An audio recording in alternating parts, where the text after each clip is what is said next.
Meeting to order a little bit late.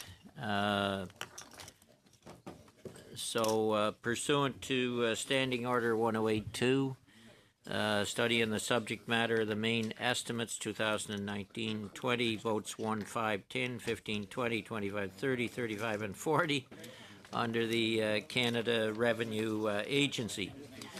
And with us, with an opening statement, is from the Canada Revenue Agency, Mr. Bob Hamilton, Commissioner, Jeannick Caron, Chief Financial Officer and Assistant Commissioner, Mr. Gallivan, Assistant Commissioner, International Large Business and Investments Branch, and Mr. Hewlett, Director General, Legislative Policy Directorate. Welcome all. We'll go through the statement and then go to questions, and we have about an hour, I gather. Welcome. Okay, thank you, Mr. Chair. Bonjour, je vous remercie de cette... Good morning, and thank you for the opportunity to appear before the committee to present the Canada Revenue Agency's main estimates for 2019-2020 and to answer any questions that you may have on the associated funding. I have a copy of my full remarks, and what I will do is just hit some of the highlights as I go through in the interest of time. As you're aware, the CRA is responsible for the administration of federal and certain provincial and territorial programs, as well as the delivery of a number of benefit payment programs. Last year, the agency collected approximately $526 billion of tax revenue on behalf of federal, provincial, and territorial governments, and distributed over $33 billion of benefit payments to millions of Canadians. The CRA also offers help and information to those who need it and is working hard to reach Canadians who might not be receiving the tax credits or benefits to which they are entitled. In order to fulfill its mandate in 2019-2020, the CRA is seeking a total of $4.5 billion through these main estimates. Of this amount, $3.5 billion requires approval by Parliament, whereas the remaining $1 billion represents the forecast statutory authorities that are already approved under separate legislation. The statutory items include the Children's Special Allowance payments, employee benefit costs, and pursuant to Section 60 of the CRA Act, the spending of revenues received for activities administered on behalf of the provinces and other government departments. These 2019-2020 main estimates represent a net increase of $297.7 million when compared to 2018-2019 main estimates. Of this change, $236.8 million is associated with previous funding announcements, with the balance of $60.9 million related to proposed Budget 2019 measures. The largest component of this change is an increase of $110 million for measures to crack down and combat tax evasion and tax avoidance, $61 million, enhanced tax collections, $22 million, and improved client services, $27 million. This represents the amount of incremental funding received in 2019-2020 as a result of measures announced in budgets 2016, 2017, and 2018. Pour vous donner une idée du type de programme appuyé. To give you a sense of the kind of programs that are being supported by this funding, Mr. Chair, allow me to touch on some specific initiatives. Increased reporting requirements for trusts, which will seek information on beneficial ownership, will help authorities to effectively counter aggressive tax avoidance, tax evasion, money laundering, and other criminal activities.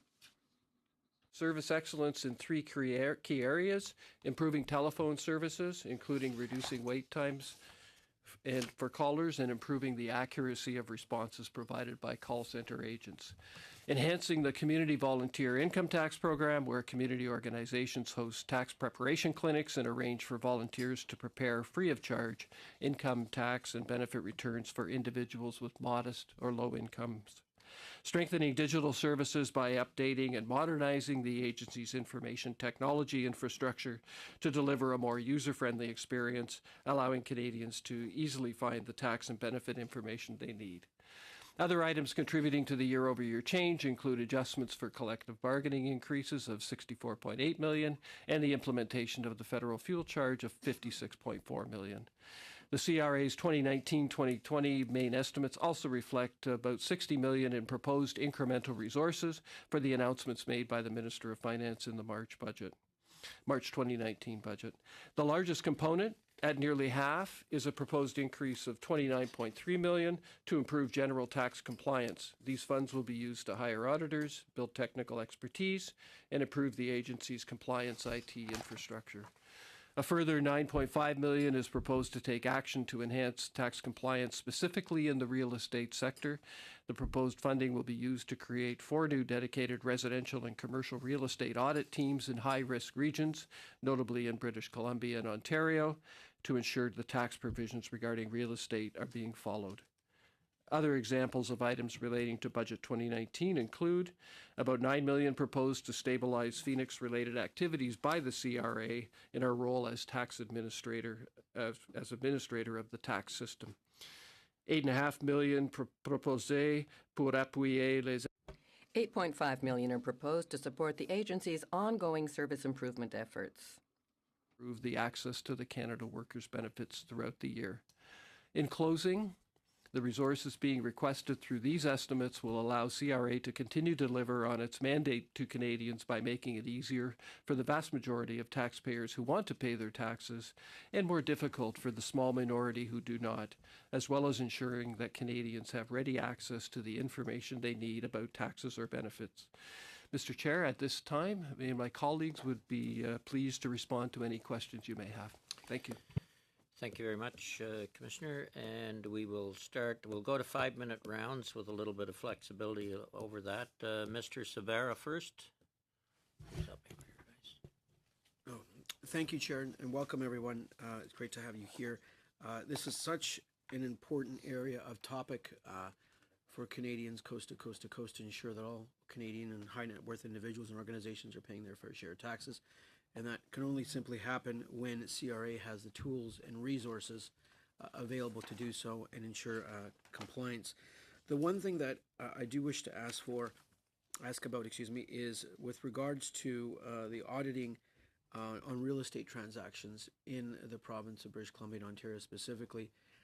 How important, and we're looking at the estimates, is that increased funding for those CRA tax teams to ensure that with real estate transactions that individuals are paying their share of appropriate taxes.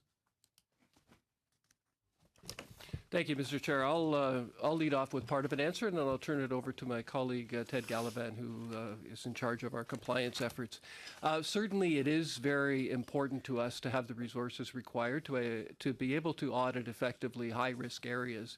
And we in the CRA are putting a lot of effort into trying to make sure that we have a good risk-based program that identifies the risks that are involved and targets our resources most effectively to the areas that most need it. And in the real estate sector, clearly we have seen risks of activity that needed to be looked at, and we certainly will be using that money, the additional money that we have, to provide additional auditors, additional tools for those auditors to be able to uncover areas where there may not be the compliance that we want, and then to take actions on that. But I'll maybe let Ted just elaborate a little bit on some of that. Just quickly, we recently updated statistics again that show kind of at an operational level, at a tactical level, we have increasing results. So more billings, we're into house flips, we're confirming residency status, we're looking down the contracting pyramid at suppliers to make sure they're registered and paying the taxes they're due. At a more strategic level, I think the additional funding will let us push deeper into developers, kind of the larger fish in that sector, to make sure they're getting adequate coverage, and also to have a strategic shift in behavior.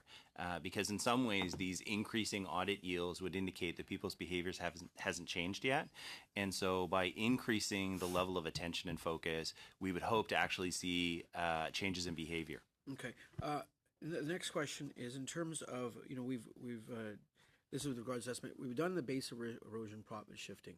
and that's one element in terms of tax compliance globally and with multilateral instruments.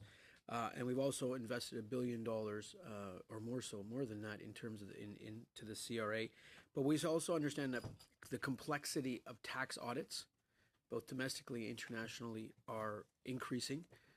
Does CRA at this juncture have the resources and tools to undertake those necessary tax audits and not go after the mom and pop store, but rather where you need to yield results and where tax evasion or tax avoidance could occur where you'd see significant injury?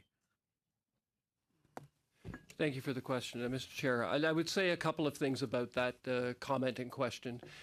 First is, it's absolutely true that the complexity of what we have to deal with is growing. There's complexity in the Tax Act, but there's complexity in the business structures that are out there. That can be both domestically, but certainly as you get into multinationals operating in an international sphere.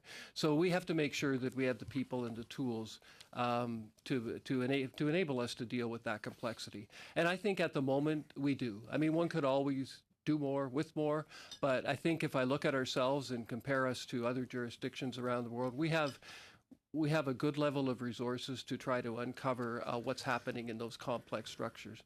It is true that when we have to audit or review one of these complex multinational structures, they are complicated and they do take time. And so we have to make sure we exercise due diligence. We focus our resources on the places where the greatest risk is, and I think we're doing a good job of that.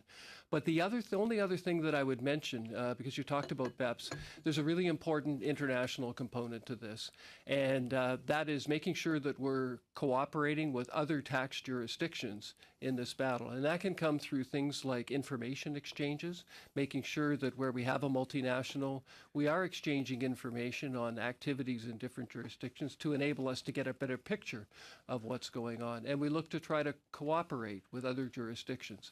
Sometimes there can be tension there because one jurisdiction's tax revenue is not able to be realized by another jurisdiction, but we're seeing more and more activity at that international level through the OECD and other structures where we are focusing our administrative activities on getting the right information, having the proper discussions with jurisdictions and multinational firms, and as Ted mentioned, not only uncovering tax revenue in cases we're looking at, but sending a signal to firms and businesses out there that we are actively investigating this area, and hopefully it will be a deterrent to using these kinds of offshore structures in the future. Thank you, Chair. Thank you. All, Mr. Polyev. Quoting from the Toronto Star, November 5th, 2017, Liberal fundraisers held family millions in offshore trust, leaked documents reveal. A massive new leak of offshore financial records contains more than 5,000 documents that reveal how 2 generations of Liberal fundraisers amassed $60 million in a tax haven beyond the reach of tax collectors. Internal email correspondence and financial records in the Kobler Trust appear to show evidence of bogus returns to hide payments, false invoicing, and 6-figure gifts to avoid paying taxes, raising red flags for experts consulted by the Star and CBC Radio-Canada. And I quote now in the article, Dennis Meunier, who is a former Director General of Compliance at CRA, quote, "This definitely merits an audit by the Canada Revenue Agency." Has there been any such audit, yes or no? Mr. Chair, thank you for the question. I can't answer specifically whether there has been an audit of a particular taxpayer or not. But what I can say in response to that is an example where we try to use every source of information we have to uncover the risks and uncover the areas that we have to look at. And that can come through our own internal databases or from some of the information sharing. Why can't you say whether there has been an audit of this particular case? Why not? Well, I typically do not comment on audits of particular taxpayers. Why is that? And well, we So are. Why is that? The question is why. Allow the witness, please, Right. So the to question is answer why? the question before you interrupt him 3 times. First Please. off, we as officials are bound by Section 241 of the Income Tax Act to not discuss taxpayer-specific information, and we abide by that. In a particular case, sometimes there's things in the public domain, but we certainly have to respect the information that we have on taxpayers and not disclose that unless it's been authorized by the taxpayer. So I don't know if Ted So wants to. you can't add anything discuss to that? individual cases. I gather it is inappropriate for any governmental official to do the same. Of course, the head of government, the Prime Minister, has commented on this particular case. Quote, "We have received assurances that all rules were followed. Indeed, the same assurances made in the public statement released by the family, and we are satisfied with those assurances," Trudeau told reporters during a news conference. So, in other words, the Prime Minister has commented on this particular case. Were you aware that the Prime Minister made public comments about exonerating his friend and fundraiser in the matter of the Paradise Paper leaks? Perhaps at this stage, I'll turn it over to my colleague to comment on what may or may not have transpired in this case. Yeah, if it's helpful, we risk assess taxpayers, and one of the sources for a risk assessment is media coverage.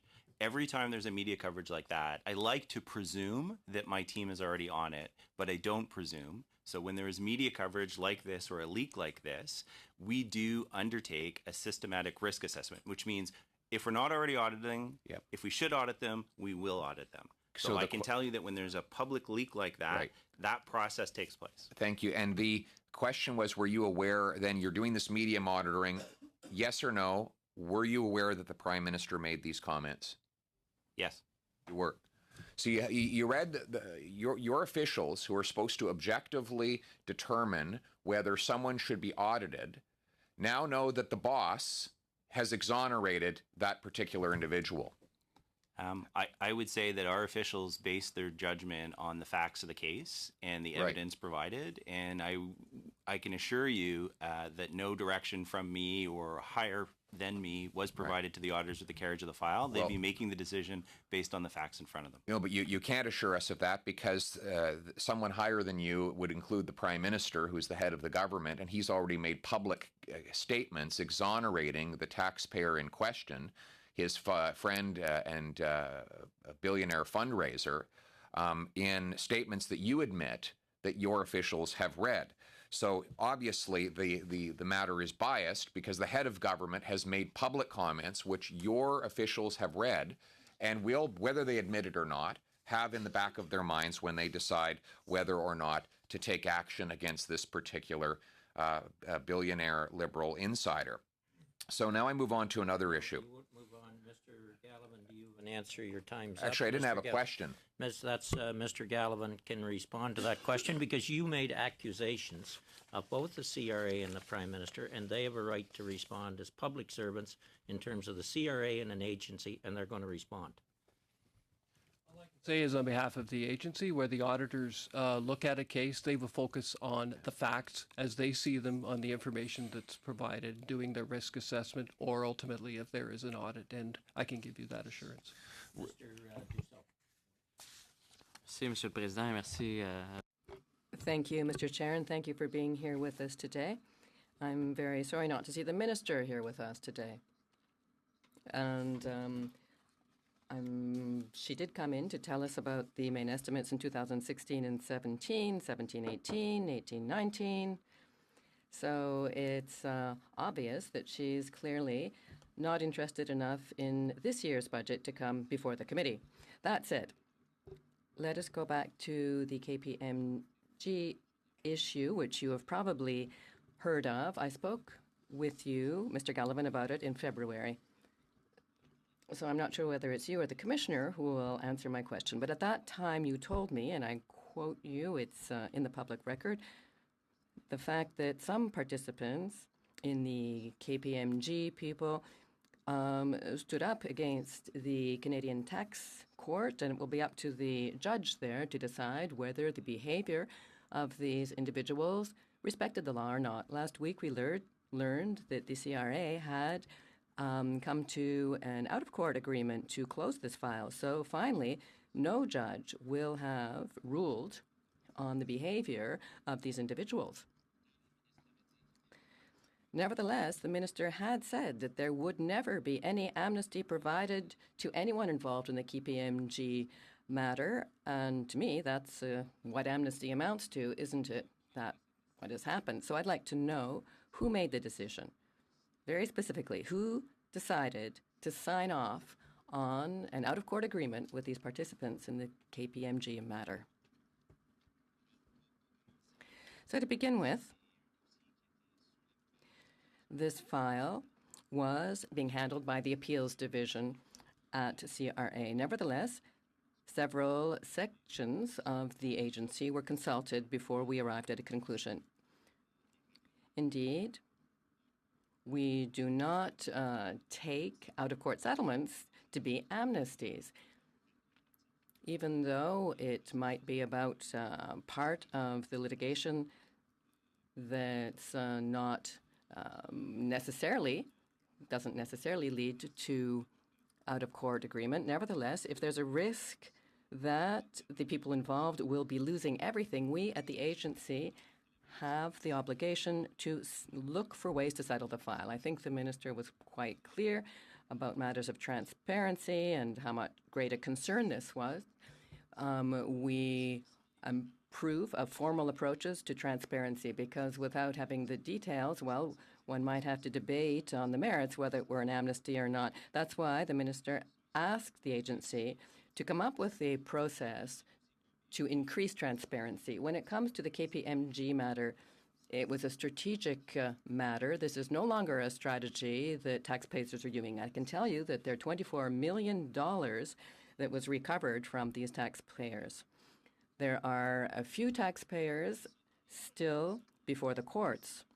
And based on the potential decisions, our employees will be making the best decisions from the CRA's point of view. And the best decisions, all decisions indeed, are taken in teams. No single employee or any couple of employees behind closed doors are making the decisions. And these decisions are made pursuant to the legislation.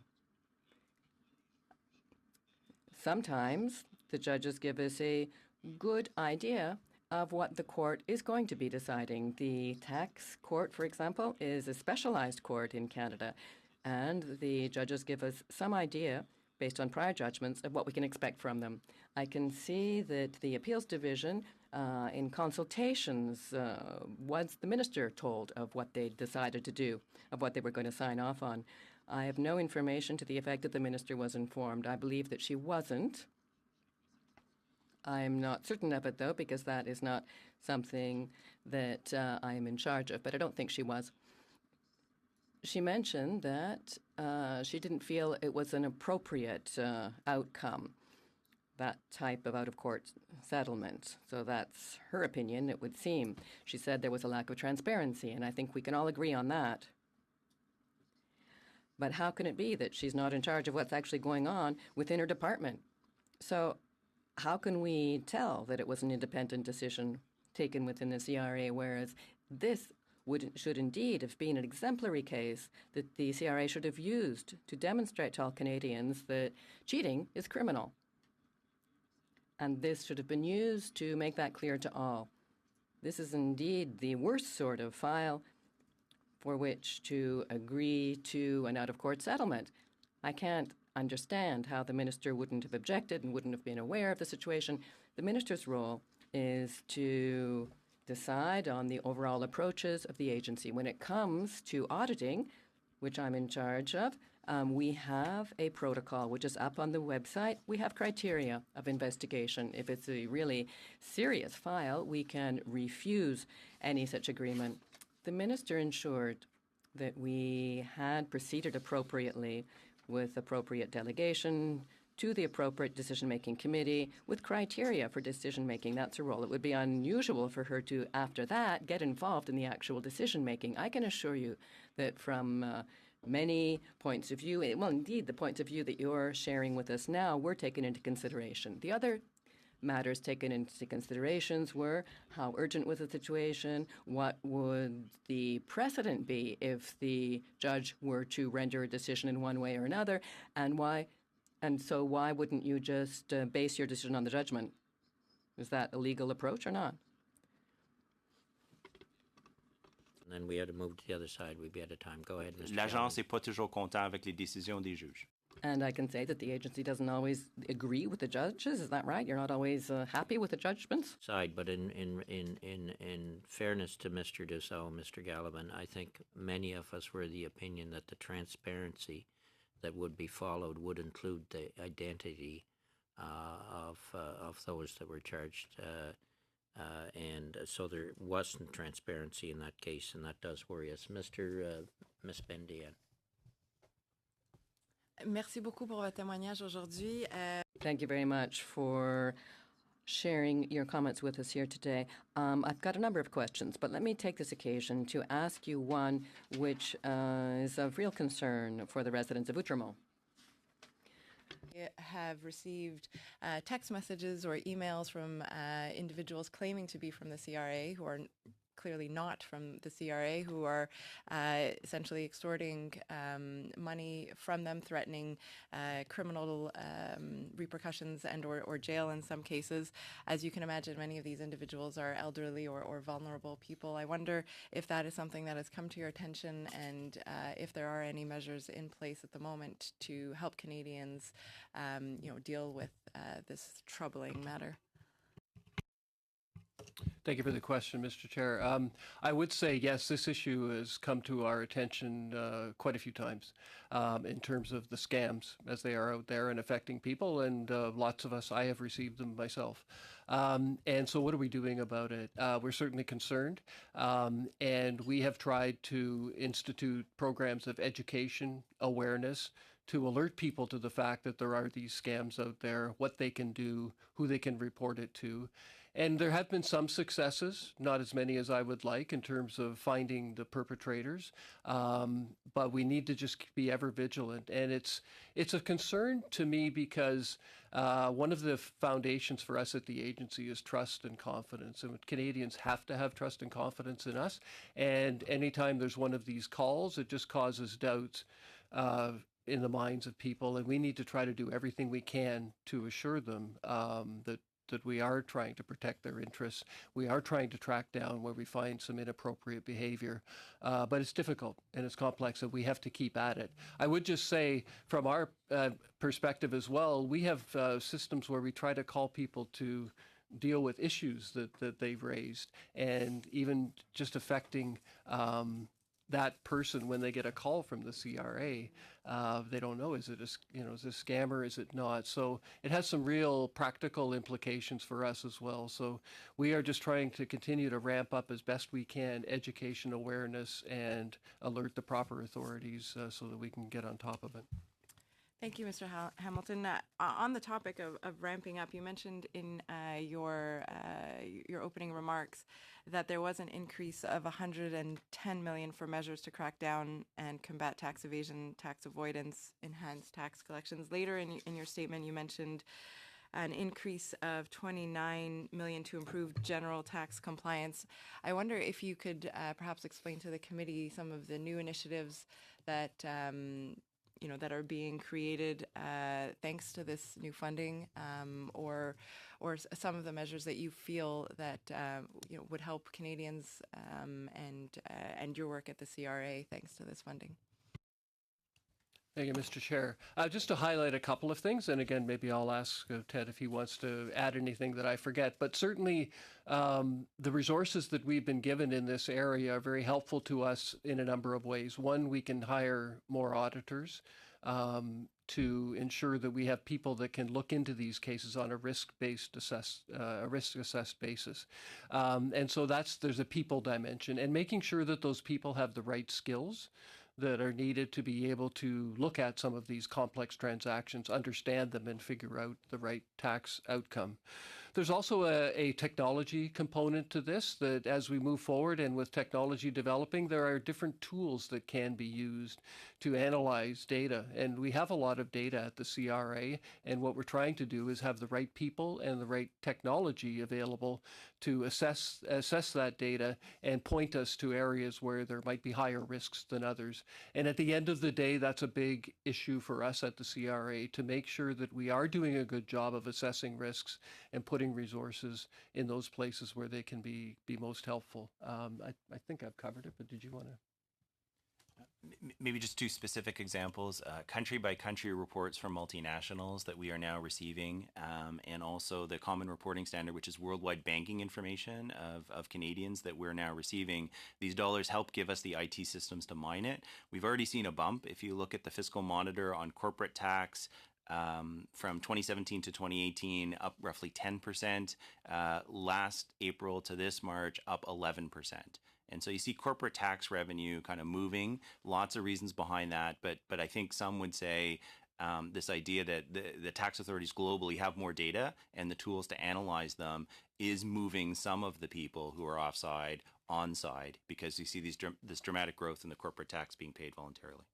Thank you all. Mr. Polyev. Researcher Vivian Krause appeared before this committee recently and revealed that wealthy fraudsters have been misusing fake charitable vehicles for undue personal benefit. She gave the example of Gerald Butts, who received $400,000 from the World Wildlife Fund as a severance when he voluntarily quit.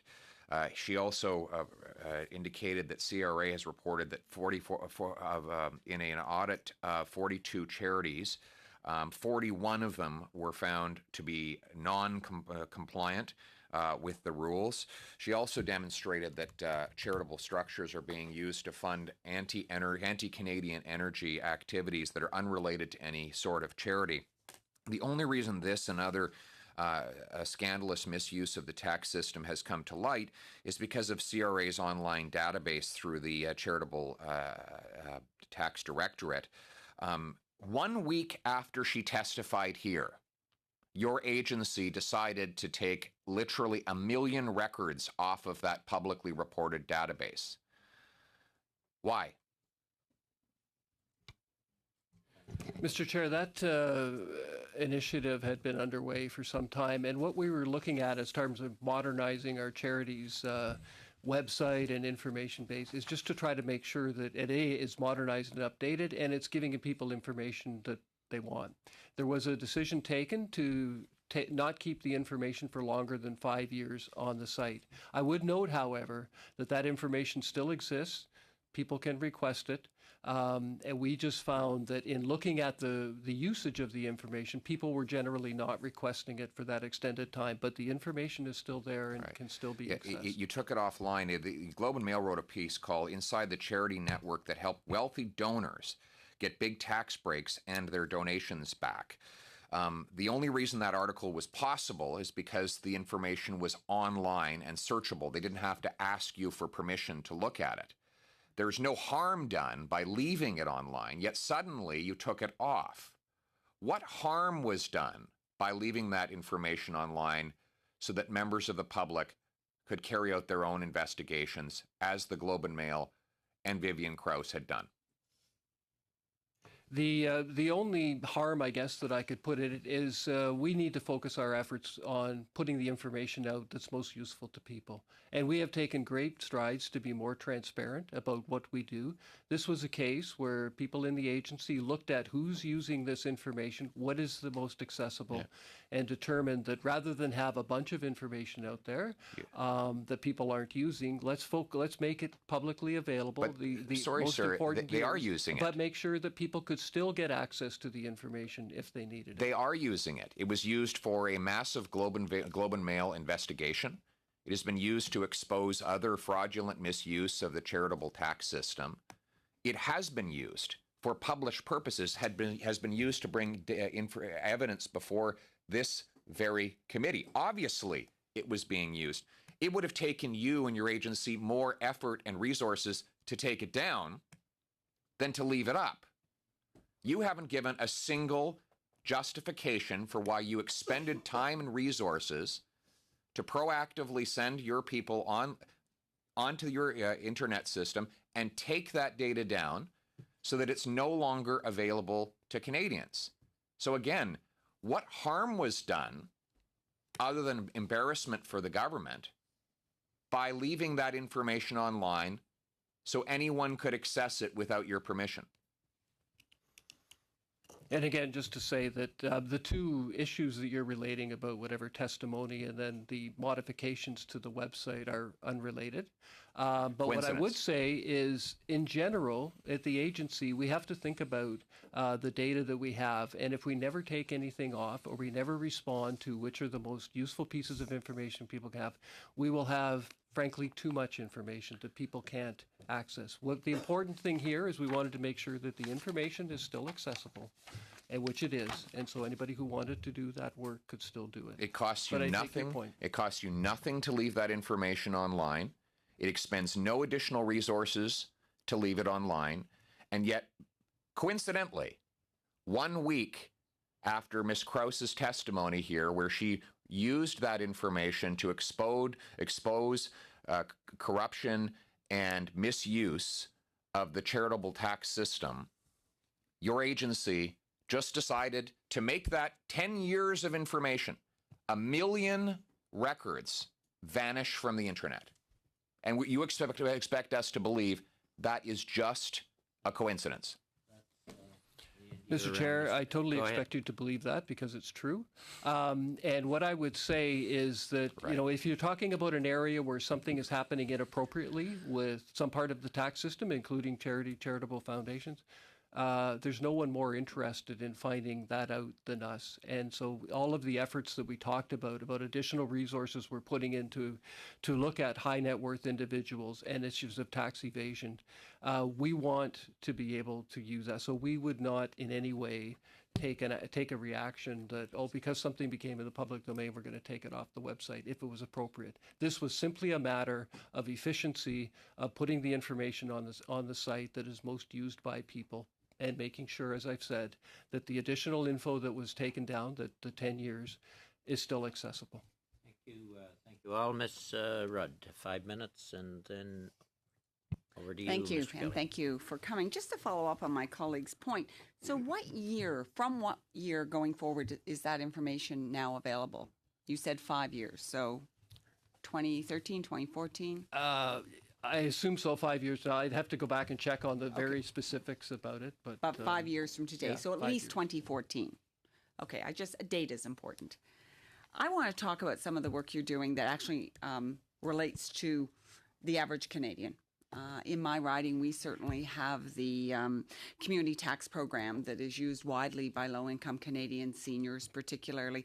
And so I'm going to ask a couple questions. I only have 5 minutes, so maybe if I put them together, you can answer them together. So that program is extremely important, and you mentioned money within the estimates to enhance that program, training, availability. I guess I wonder what the benefit is, not just to the Canadians, but to CRA.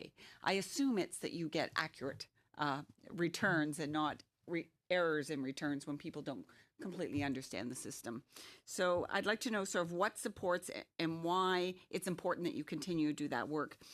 The Canada Workers Benefit.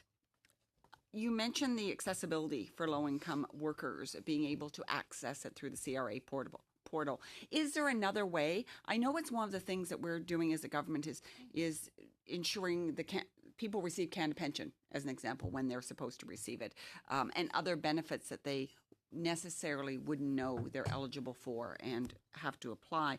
So what other way can they access the Canada Workers Benefit if they don't have access to internet? And the third question, quickly, is the pilot program. You did a pilot program with dedicated lines for tax preparers, which I frankly think is a great idea, given the fact that, again, they're the ones that are going to be providing accurate or mostly accurate tax returns to you because they are the experts and they are completing the returns. What difference has that made in terms of those tax preparers being able to get that information into CRA and servicing more Canadians? So if you could maybe just give us an overview of that. Okay, I'll try to address all three of those, Chair. The first thing that I would say is on the Community Volunteer Income Tax Program, the CVITP. It's very important, certainly for Canadians that are looking to file their taxes, but you're right, it does have a benefit for us as well, to the extent that we get more accurate forms that comply with what we need to have. It's actually a part of our efforts, which is to try to make sure that people who should file their return file it, both to pay the appropriate taxes, but in many, many cases to ensure they get the benefits that they're entitled to. Because there are a number of cases where in order to get the benefit, you have to file a tax return. And so if someone in a vulnerable population is not doing that, then they may not be getting the benefits they owe. So we have a number of initiatives, including the CVITP, to get out and help people.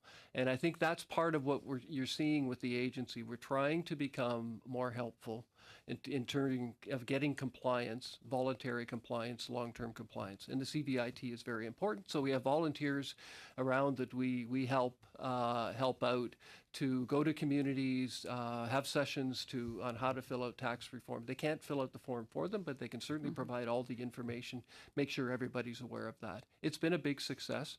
It's resulted in a lot more people being able to file, and in a lot of those cases, it's to get benefits that they're entitled to. So that's very important. There's a similar issue with the Canada Workers Benefit in terms another tax incentive that people are eligible for and provides an incentive for people to get back into the workplace. And we have to find a way, though, to make sure that even though it's administered through the tax system, people are aware of it and they're getting it. And so we've actually instituted a system that makes it more automatic, so that all you have to do is file your return without the additional information, and we will start to process that for you. So we're in the process of instituting those changes, and that's just going to make it easier for people to get the benefits. And the idea is it's wonderful to have these benefits and delivered through the tax system, but if people aren't aware of it or they aren't filing, they might not be getting them. So we've got quite an effort to go through, and this would include in Indigenous communities across the country. On the tax professionals, it's interesting. If you look at the calls and requests that we get in, they range from very simple ones that I might call with what's the filing date, all the way through the spectrum to some very complicated questions. And the ones that come from tax professionals, they know the tax system well. They have a degree of sophistication in their questions that we need to respond to. And so lumping them in with everybody's calls can inhibit their ability to get through to agents. So we've piloted this dedicated line, recognizing that they're a different type of question that come from tax professionals. And a number of people, quite a few, use tax professionals to file their return. So we think that by focusing on that, having that information flow be more efficient, that's actually going to help a number of Canadians get their tax returns filed accurately and on time. Excellent. Thank you. Have to end that section. Thank you both, Mr. Kelly. Thank you. The minister claimed in 2017 that tax cheats can no longer hide, and yet this year in 2019 we've seen a single unknown mystery taxpayer have 133 million tax debt written off, and we have witnessed now that KPMG and their clients received a secret out-of-court settlement, and this is in response to a scheme wherein KPMG received a reported 15% cut of the taxes that were avoided. How can you possibly, or how can the department possibly reconcile this statement of tax cheats no longer being able to hide when we see repeatedly secret deals are being cut and taxpayers are being able to hide their identities as well as avoid paying taxes? Mr. Chair, I'll comment on the two parts of that. First, on the debt write-offs. It is true that each year in the agency, we have a certain number of tax debts that we have to write off. And that can come from a number of different reasons. There can be bankruptcies. There can be people that are in financial hardship, which we defer, or in some cases eliminate their tax liability. And in some cases, we just aren't able to execute the collection of those activities. We make every every effort to do that. We have a detailed process, much like you might find in a bank or somewhere, on what to write off versus what to keep alive. But at some point, we come to a decision that says this is not collectible and we're going to write it off. It doesn't mean we couldn't come back at some point if new information became available, but we write it off in that year. And we have a fairly transparent process, not talking about specific taxpayers again, as we talked earlier, but in terms of describing how much we write off in a particular year. So those can come from a variety of reasons, and we just make sure we have a good process to deal with them. So that's one of your questions. The second question, referring to the settlement, I guess I would just add a couple of things on that. Sometimes we may take a leap to say there was a settlement, to meaning there was no tax collected. And I just think that's the wrong interpretation. And I just want to clarify that when we go in this particular case you're referring to, in front of a judge, we had a process that would involve Department of Justice to determine whether there was an outcome that was consistent with the law that we could agree to. And in that circumstance, we are bound by confidentiality provisions to preclude us talking about it. And that is one of the places that we and the minister agreed. These settlements are a necessary part of our activity, but we would like to have a more transparent process and try to find a way to balance the 241 obligations with transparency. So we'll see. Well, hopefully we'll be able to do something there. One quick thing, I'm sorry. Just in response to earlier questions about the minister's engagement, I can say she was not involved and engaged in this decision at all. She was informed about it after the decision had been made. So I wasn't sure if that was 100% clear in the commentary and questions, but I just wanted to say that. Okay, what is... We'll give you extra time, Pat. Thank you, Mr. Chair. The commissioner took a minute longer. Yeah, but the minister did claim boldly that tax cheats can no longer hide, and yet you say that she has it is beyond her ability to... because she is independent of the prosecutorial decision, that tax cheaters will in fact be able to continue to be not named. Your lengthy explanation is no comfort to Canadians that still see a set of presumably wealthy Canadians who received a settlement. Now, the questions that are unanswered are whether taxes were paid or not. Canadians don't know this. This is not consistent with these repeated assertions of transparency. You've spoken of transparency, sir, but we see none. We see unnamed taxpayers cutting deals with the CRA. Back to the case of the single taxpayer on $133 million.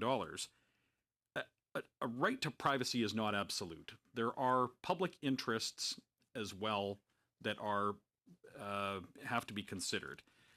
If this single taxpayer, for example, was a corporate entity that received a subsidy from the government or had dealings with the government, there would be an overwhelming public interest, I would imagine. So what are you actually doing that will increase transparency so that we don't have continual cases of non-transparent settlements made with taxpayers? And I know my answer was lengthy, so I'll try to keep this one short. In the general issue of transparency, we're doing a number of things to make sure that information that the CRA has that would be helpful to people is made transparent. For example, on the tax gap analysis that we are doing to try to identify the gap between taxes that should be paid and taxes that are paid. We're making that all publicly available. We made available a study that we did on some of the strengths and weaknesses of CRA, and included the weaknesses. Sir, so on that general idea, we're though. Taking a number of actions. Sir. On the specifics of this case, or of settlements in particular, we're in progress of trying to find a way to increase transparency. I certainly would prefer a situation where we could talk about what actually gets settled, because I believe in any cases that I've been involved in, the agency does a very good job together with Justice to find an outcome that's in the public interest. But we do have this tension that we cannot reveal taxpayer confidential information. So we need to find a way, and that's what we and the minister have endeavored to do, and we'll be looking forward to having some better transparency in the future. Mr. Kelly, this is your extra time. Go ahead. Only a comment. We're well over time, but the comment on the tax gap.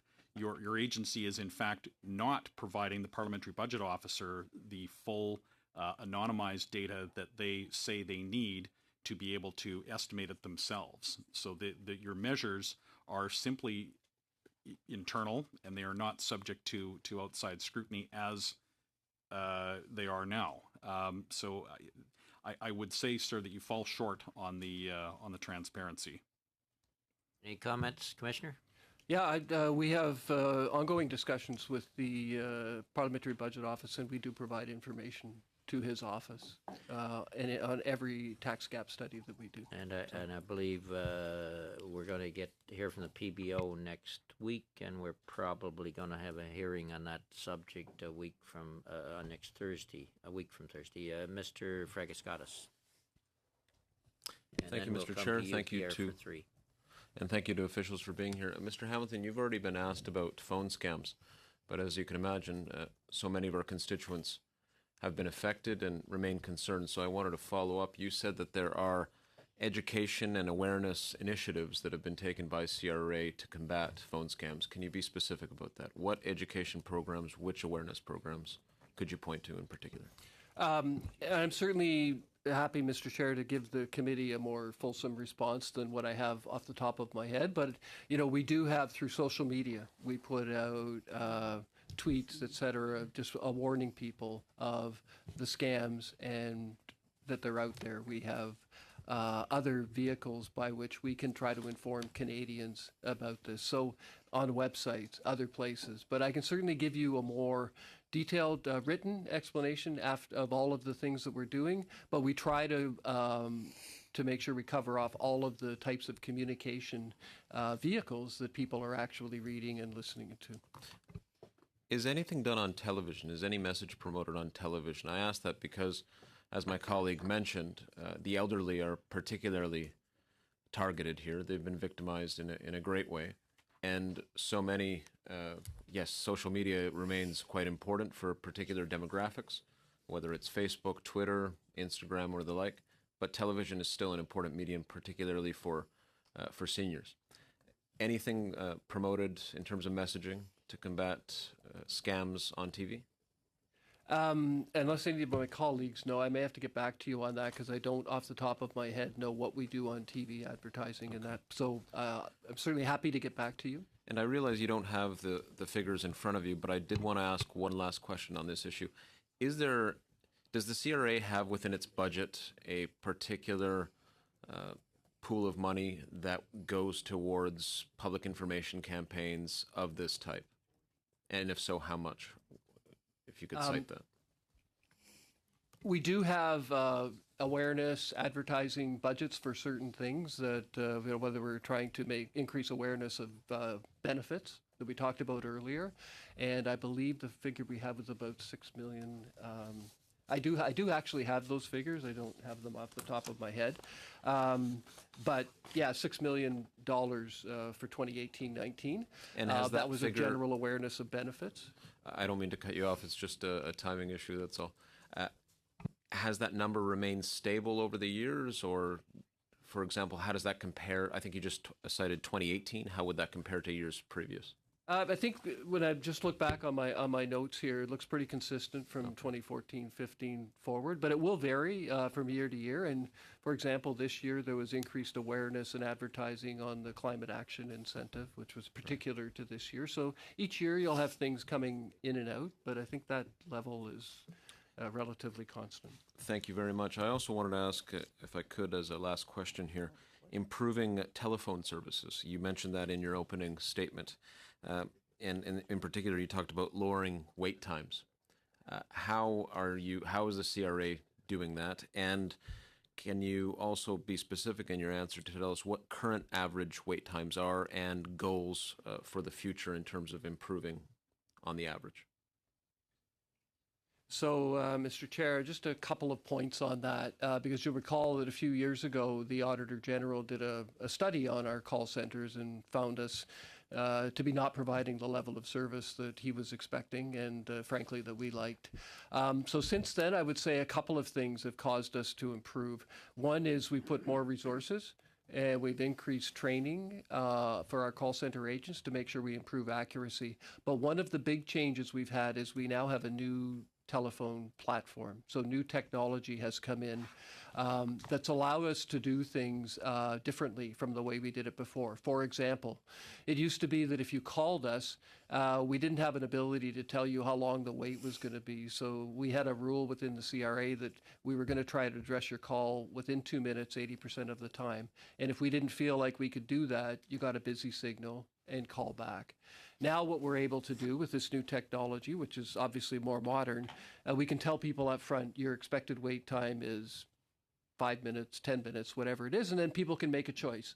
I'd like to hang on, or no, I'll call back later. So up front, people get that choice, and by rare exception will we have a busy signal. You'll always get that choice, and if you decide you don't want to wait, then you'll call back. And we also have beefed up our self-service efforts, so people can, if they have a fairly simple question, can actually just deal with it without talking to an agent.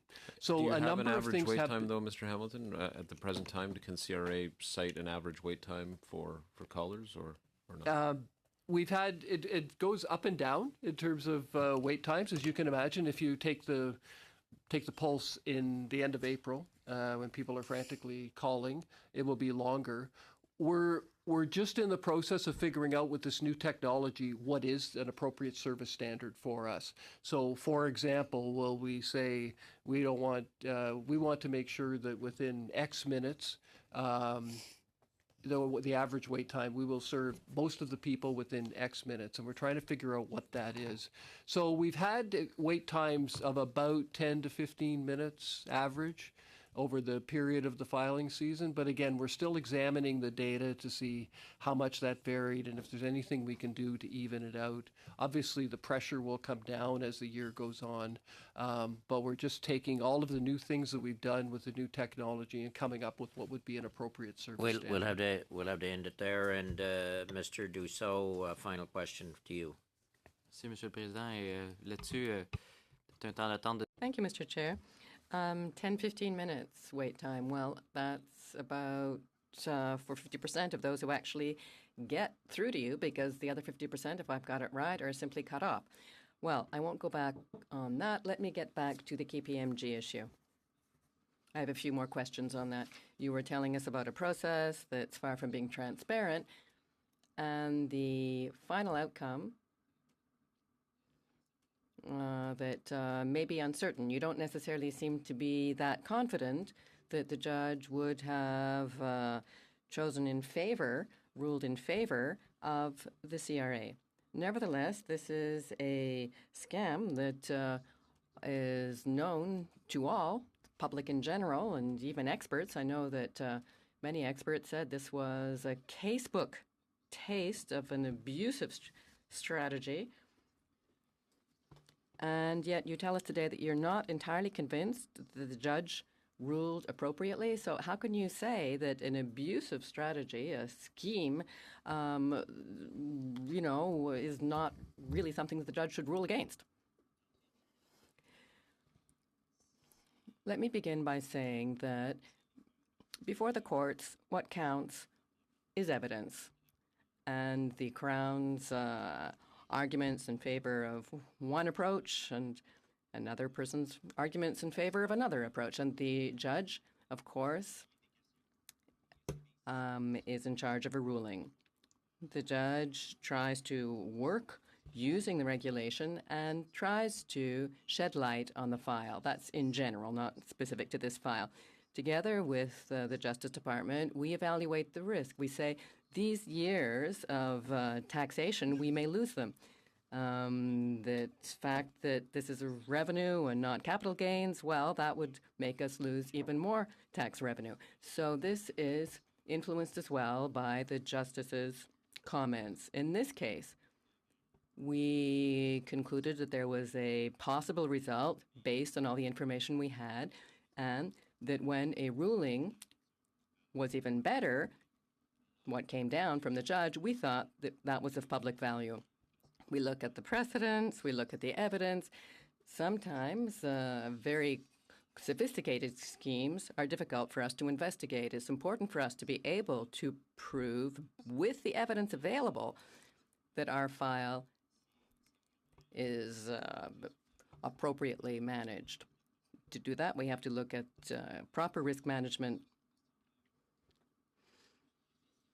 And on that matter, Mr. Chair, this is rather a motion that I will present, that I presented on the 31st of May last.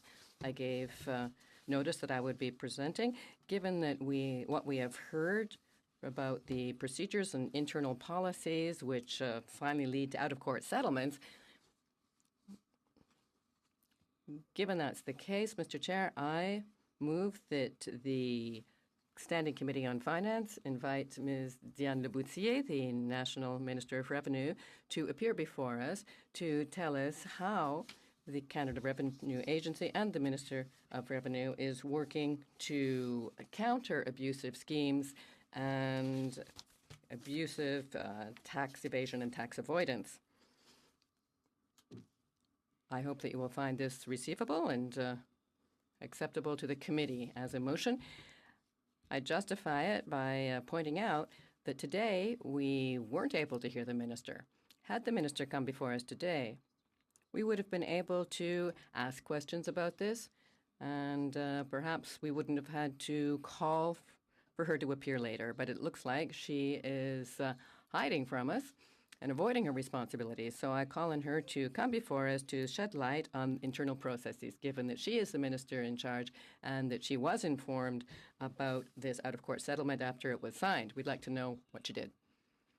What it is up for debate. There's no need. We're done of CRA officials in terms of the time frame we gave. In fact, we're over.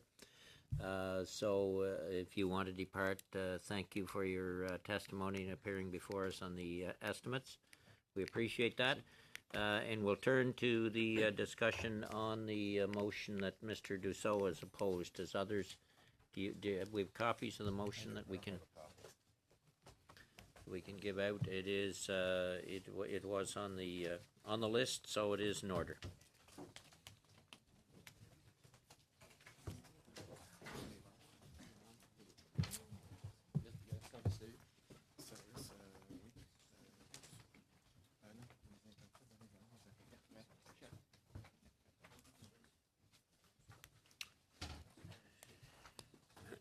And thank you again, folks. Thanks, Bob.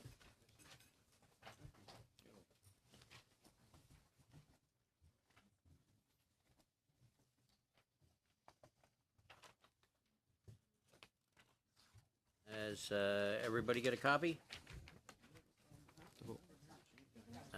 Okay, Mr. Dussault, anything more you want to add on the motion other than what you have, and then we'll open it up to the floor. Ben, juste rajouter, Monsieur le Président. Allow me to add, Mr. Chair, and this is following upon something that you have said yourself during this meeting regarding the lack of transparency. So it seems that you too have an opinion in this regard.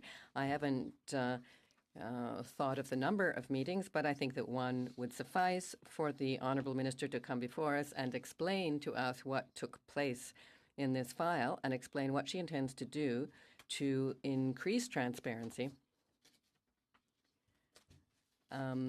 Does she think it's important, given that we find it important, you find it important, Mr. Chair, and those of us on this side of the table certainly find it to be an important issue. So I think it is quite obvious that we should ask her to come before us, and given that she has not been willing to come in today, this would allow her to answer questions, and given that you allow us to put questions, Mr. Chair, we'll be able to put these questions to her instead of discussing them here. That's why I'm putting forward this motion. It clearly looks like she's trying to avoid her responsibility in this matter, and that's why I am proposing this motion. Mr. Polyev. They'll get it. Thank you, Mr. Chair. And I appreciate, especially after our conversation with CRA, I think the officials gave us some very good information about some of the modernization and some of the work they're doing to make CRA more transparent, to make CRA more user-friendly, and to make sure that we're getting everything we should be getting from folks who use the system. So having the minister appear to further talk about, as Bob Hamilton said, these processes are with the Ministry of Justice and themselves, and a decision is made at a table, a group of people to decide how to proceed, and the minister is not made aware of that until after the decision is made. And the minister has stood in the House and said, indeed, that she would like to see more transparency around this process, and we certainly heard that today from CRA. So I think we're all on the same page with this, so I certainly would support your motion. Me too.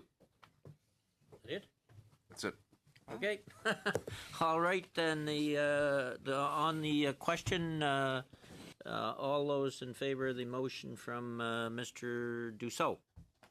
Do you want a recorded vote? Or are we on the okay? Recorded vote. Go ahead. Madame Bendayan. Oui. Mr. Fragiskatis. Yes. Mr. Vandal. Yes. Miss Rudd. Yes. Mr. Sabara. Yes. Mr. Arnold. Yes. Mr. Poilievre. Yes. Mr. Me too. Richards. We You should have been here today, so yes. Mr. Dussault. we've rigged yours, so it's harder to get on. Mr. All right, the motion is carried, and that request will be made. Mr. Sabara, you have a motion? Or no, I guess I'll have the report, which is your motion. Do you want the people have copies of the report of the subcommittee? I guess I'd best read it. The subcommittee met yesterday on Monday to consider the business of the committee and agreed to make the following recommendations. 1. That with respect to Bill C-101, an act to amend the Customs Tariff and Canadian International Trade Tribunal Act, A, the committee begin a subject matter of the bill on Tuesday, June 11th, 2019, if the bill itself had not yet been referred to the committee. B, the committee hear from departmental officials on the subject matter of Bill C-101 on Tuesday, June 11th, which is today, from 3:30 to 5:30 p.m. C, if Bill C-101 is referred to the committee by the House, during the subject matter study of the bill, all evidence and documentation received in public in relation to its subject matter study of Bill C-101 be deemed received by the committee in the context of its legislative study of Bill C-101. D, the clerk of the committee write immediately to each member of Parliament who is not a member of a caucus represented on the committee to inform them of the beginning of the subject matter study of Bill C-101 by the committee and invite them to start working on their proposed amendments to the bill, which would be considered during the clause-by-clause study of the bill. E, members of the committee submit their prioritized witness lists for the study of Bill C-101 to the clerk of the committee by no later than 3 p.m. on Tuesday, June 11th, which is today, and that these lists be distributed to members that same day. F, the committee hear from witnesses on Bill C-101 from June 11 to June 12, 2019. G, the committee invite the Minister of Finance to appear on Bill C-101. H, proposed amendments to Bill C-101 be submitted to the clerk of the committee in both official languages by 8 p.m. on Wednesday, June 12, 2019 at the latest. I, the committee commenced clause-by-clause consideration of the Bill C-101 on Thursday, June 13th, 2019 at 3:30 p.m., subject to the bill being referred to the committee. J, the chair may limit debate in each clause to a maximum of 5 minutes per party per clause. And K, if the committee has not completed the clause-by-clause consideration of the bill by 9 p.m. on Thursday, June 13, 2019, all remaining amendments submitted to the committee shall be deemed moved, The chair shall put the question forthwith and successively without further debate on all remaining clauses and proposed amendments, as well as each and every question necessary to dispose of clause-by-clause consideration of the bill, as well as all questions necessary to report the bill to the House and to order the chair to report the bill to the House as soon as possible. Second point of the subcommittee yesterday, that the Parliamentary Budget Officer be invited to appear on Thursday, June 20th, 2019, to discuss his report on the tax gap. So that was the information agreed to yesterday at the subcommittee. Is there any discussion? Are we agreed? Go ahead, Mr. Richards. I guess it's more of a question than it is anything, but obviously the witnesses would be today, tomorrow. Has there been discussion, and do we have any indication of who those witnesses are at this point? Like, we're lining people up for this afternoon. I'm assuming that's already the work's been done on that, or We have officials, and I believe officials are agreed to come this afternoon at 3:30 on the bill. I understand there's a number of witnesses that I believe 5 that Mr. Dussault has presented, and there's a number, I believe, from the government side as well. I believe it's 5. I'm just not sure, and I'm not sure. And have some of them been lined up for this afternoon, or is it only no? officials They would this be for afternoon? tomorrow. Okay, so the officials are this afternoon, and maybe this afternoon we'll get a list of who is appearing tomorrow. Is that the idea? Yep. Yes. Okay. Then we're in agreement, and we will therefore, and we're agreed on inviting the Parliamentary Budget Officer for next Thursday, assuming Parliament is still sitting. With that, last point, then, Mr. Dussault. Thank you for the support on my motion earlier today. Very appreciate that, and shows that our committee is doing its work. So I think we can agree that we will be flexible on the date to accommodate the minister's agenda. So to make sure she appears and she doesn't say, well, on Tuesday and Thursday I'm not available, so I can't appear. So just making sure that there is flexibility proposed to her to make sure that she has an opportunity to appear. We're fairly open as a committee on meeting extra days. If we have to, just as long as you don't adjourn the House too early, we'll have lots of time. All right, with that, then thank you. Oh,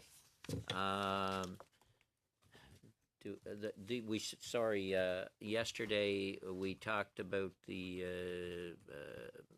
pre-budget consultations at subcommittee, and we hadn't decided on a theme.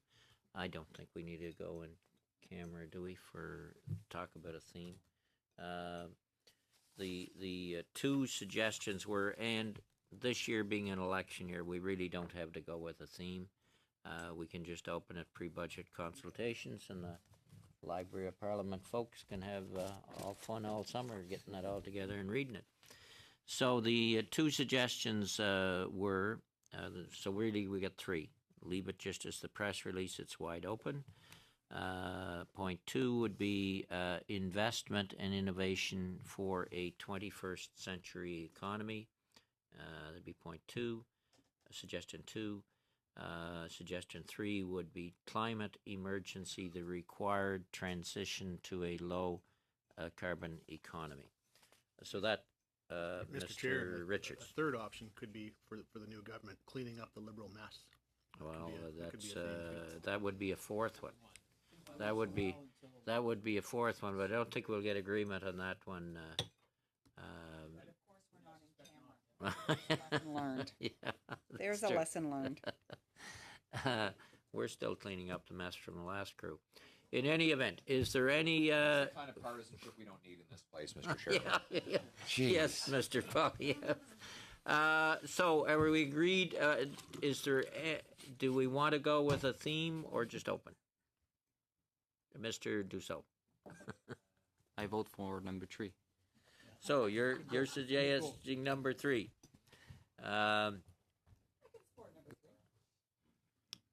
Okay, number 3's on the table. Number 3 is climate emergency, the required transition to a low carbon economy. There was another one you mentioned about innovation. Investment and innovation for a 21st century economy. I'll support that one, Chair. Okay, let's go. Let's go this way. Let's go with all 3. We won't go with the 4th one. We'll take whoever's got the majority. 1 on wide open, 2 on investment and innovation for a 21st century economy, and 3 climate emergency, the required transition to a low carbon economy. So who's in favor of just wide open, everything's out there? Any hands? 2. On climate emergency, on investment and innovation for a 21st century economy, how many's in favor of that? 1. On climate emergency, the required transition to a low carbon economy? That one's got it. Okay, we're agreed, and that's the theme. We'll put that in the press release. With that, thank you all for your cooperation. We'll see you at 3:30, and Mr. Dezeau, you should be happy.